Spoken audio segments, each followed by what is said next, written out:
Sometimes prosperity comes not as a loud prize but as a silence that settles in when everything is in the right place. Imagine walking at dawn, when the dew still rests on the leaves and the world seems to breathe slowly. In this moment, nothing is missing. There is no urgency. There is no dispute. There is only an invisible agreement between you and life. And perhaps that is where true prosperity begins. How many times do we seek to grow by running, accumulating, forcing paths that promise security? Still, the more we squeeze, the more the heart contracts. Body gets tired. The mind becomes restless, as if abundance were always one step away forward, but never within arm's reach. What if the problem is not a lack of effort, but the excess of it? Nature does not prosper by fighting against itself. The river does not argue with the mountain. He contour, wait, deepen. The tree does not compare its fruits with those of the tree next to it. It grows in silence, nourished by the same earth that sustains all others. Nothing in it tries to prove value. Still, everything flourishes.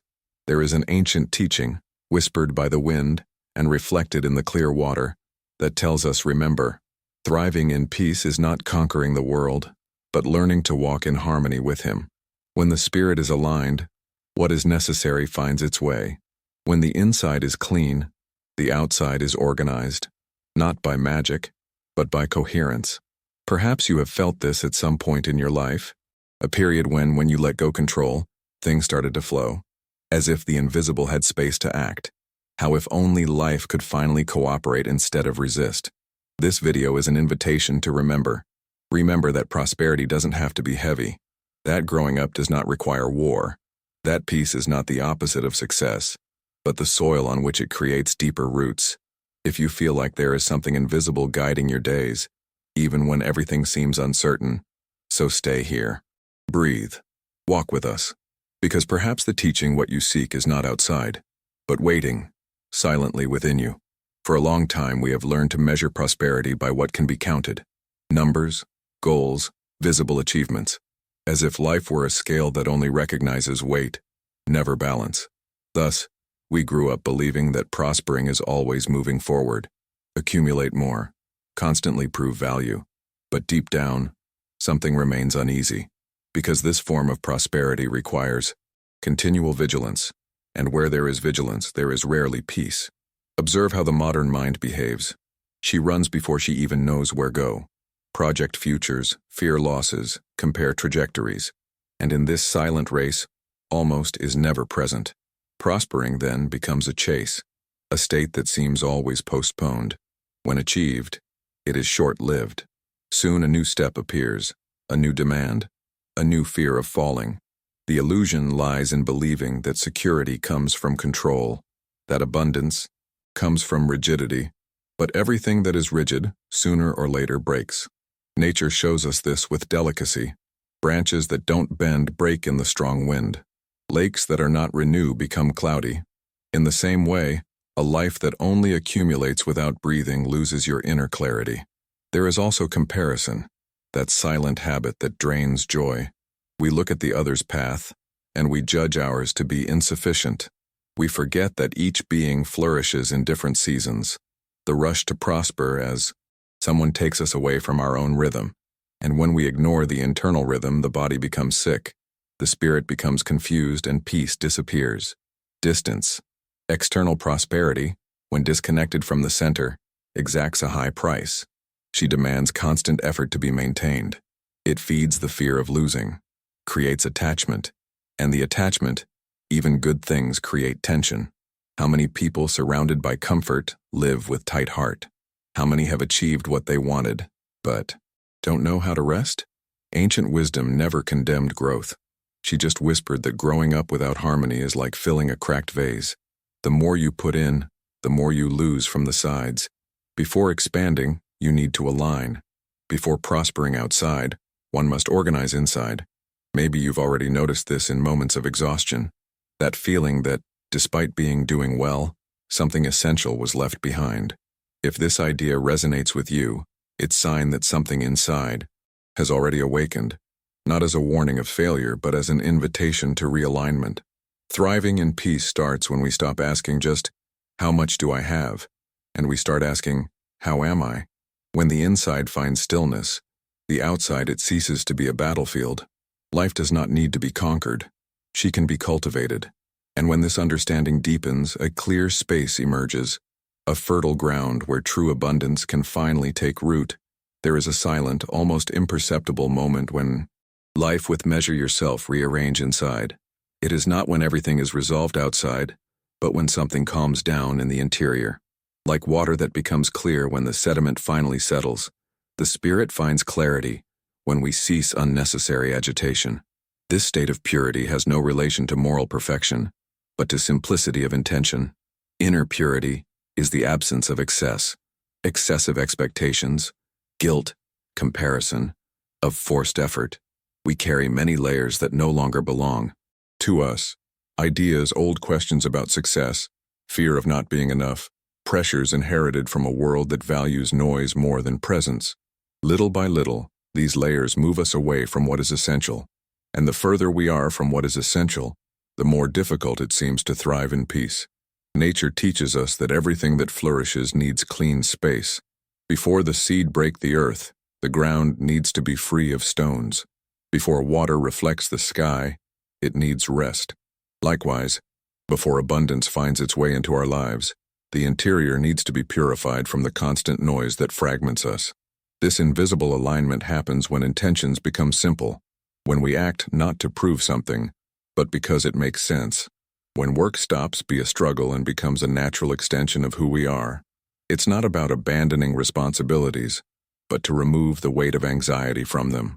What is born from this state is a coherent movement, without internal friction. We often confuse purity with control. We try to organize life by force, eliminate all uncertainty, plan each step. But the real inner cleansing happens when we let go of what cannot be controlled, when we accept that not everything needs immediate response. This space of acceptance creates an opening where the invisible can act.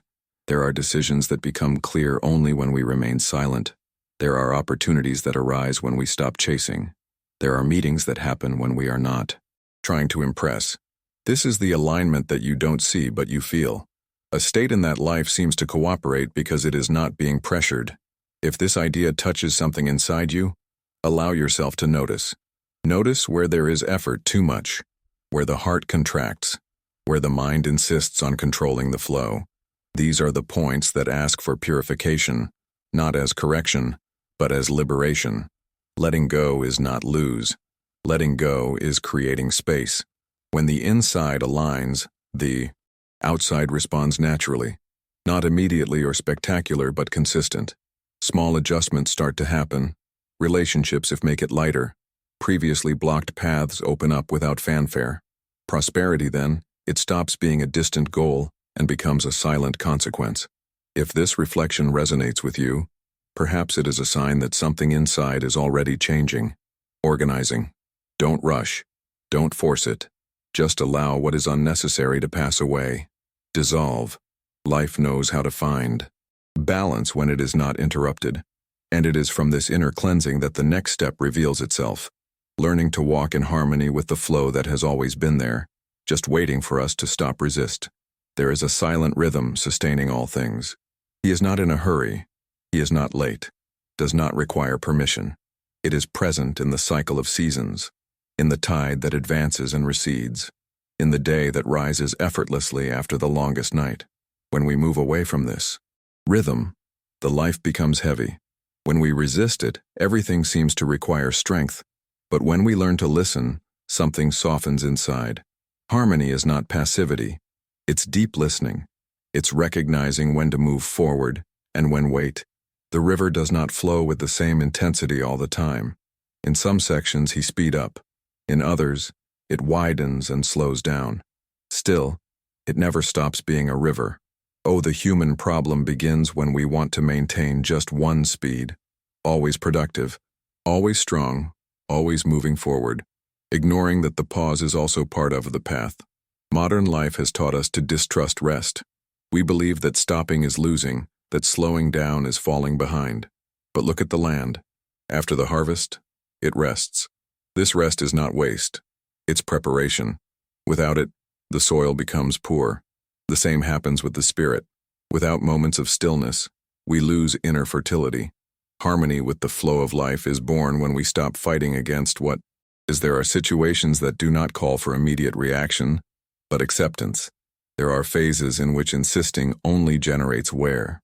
Others in which a simple action, done at the right time, transforms everything. This sensitivity cannot be forced. It arises when we are present. When we are not, we are distracted by anxiety about the outcome. A lot of pain comes from trying to swim against invisible currents. Relationships held by fear.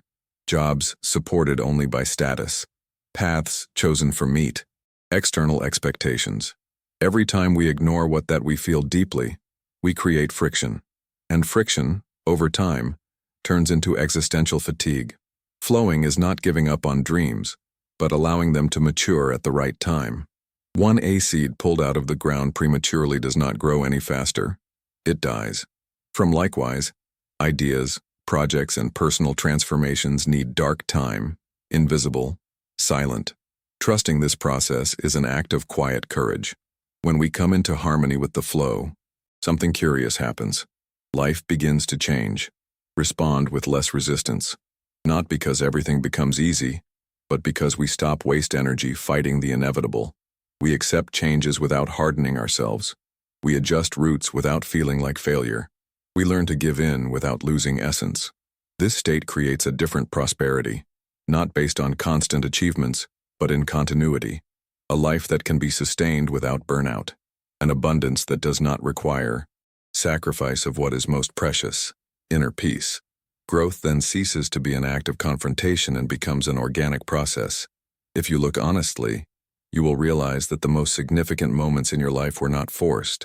They happened when you were available, open, attentive. When I wasn't trying to control every detail. The flow was already there. You just walked into it. Allow yourself to feel where there is resistance. Where are you pushing when you could bypass? Where it is accelerating when the moment calls for depth. This perception is the beginning of harmony. And when harmony is established, life stops being a field of proofs and turns into a path. It is in this non-confrontational journey that we discover something essential. Thriving is not about winning the world, but walk along with it. And when that happens, abundance arises without noise. Like water that naturally finds its truest bed, there is a way to grow that does not produce noise. It does not announce arrival, does not demand recognition, does not leave marks of conflict along the way. Prospering without confrontation is like water that fills the empty spaces without pushing against the walls. She advances because it finds passage, not because it imposes force. This kind of prosperity is born when we stop treating life as an opponent to be defeated. From an early age, we are taught to compete, winning, taking places before anyone else occupy. This mentality creates constant tension, as if the world were scarce and someone was always about to take something from us. But nature doesn't work like that. The sun doesn't compete for space with the moon. The night doesn't try to erase the day. Each thing fulfills its role in the right time, without confrontation. When we take this understanding to human life, something changes profoundly. Prospering is no longer a zero-sum game. Someone's growth doesn't need represent the diminution of another. There is space when we don't harden. There are paths when we don't insist on crossing walls. Often confrontation arises not from need, but from fear. The fear of being left behind. The fear of not being seen. The fear of not being enough. These fears push us into decisions that seem strategic but drain the spirit. Jobs accepted by status only. Relationships maintained for convenience. Rhythms unsustainable, supported by comparison. All of this takes a silent toll. Thriving without confrontation is choosing coherence. It's about aligning what we do with what we feel, even if it means moving slower. It is to recognize that not all battle needs to be fought, that some doors open when we stop pushing and we simply change direction. There is strength in softness, not the softness of passivity, but that of sensitive intelligence. Know when to speak and when to be silent, when to insist and when to back down. The bamboo crosses storms that break rigid trees. He bows, not because he is weak, but because understands the movement of the wind. In everyday life, this translates into simple but profound choices. Say no when something hurts your balance. Waiting when the impulse is to act out of anxiety. Listen to the body when he asks for a break. These attitudes seem small, but they build a sustainable prosperity, one that does not require constant recovery. When we don't confront life, it stops testing us all the time. The situations continue to emerge, but without the weight of the clash. Problems become adjustments, challenges they saw learning. Even losses find a place without destroying what was built inside. There is a special serenity in realizing that you don't have to harden to grow. What it is not necessary to compete to exist. That true abundance does not scream, does not run, don't push. It establishes itself, like a house built on firm ground. If you feel like you've spent too much time fighting the flow, know that it's never too late to release your fists. Thriving in peace begins when we stop defending ourselves from a world that is not attacking. When we trust that there are paths beyond the confrontation. And it is from this trust that the next step arises, bringing this harmony to the daily life, transforming simple choices into a lighter, more complete and deeply aligned with what really matters. Bringing harmony to life is not about withdrawing from the world, but about relearning how to inhabit it. A spiritual reintegration happens in simple gestures, in daily choices in the way we deal with time, money, work, and relationships. Does not require complex rituals but presence. It does not ask for isolation, but alignment. In everyday life, we are constantly pulled outside of ourselves. Notifications, deadlines, expectations, artificial urgencies. Little by little, we began to live reacting instead of choose. Reintegration begins when we stop this automatic movement and we feel our body, our breathing, the real rhythm of the day again. A small attention span is enough to change the quality of the experience. At work, this manifests itself when we do one thing at a time, with clear intention. When we stop measuring our value only by productivity and start realize the quality of presence we put into what we do. The effort decreases, no because we do less, but because we waste less internal energy. The mind becomes organized when it is not fragmented. In the relationship with money, reintegration arises when it stops being an end in itself and becomes a means again. Excessive worry creates psychological scarcity, even in contexts of abundance. When we understand what is enough for us, not for others, something stabilizes. Spending becomes more conscious. Decisions, financial resources begin to reflect values, not anxiety. In relationships, integrated spiritual life appears in true listening, not responding immediately, in allowing breaks, in not trying to fix the other. When we are aligned, we do not need to convince, dispute, or control.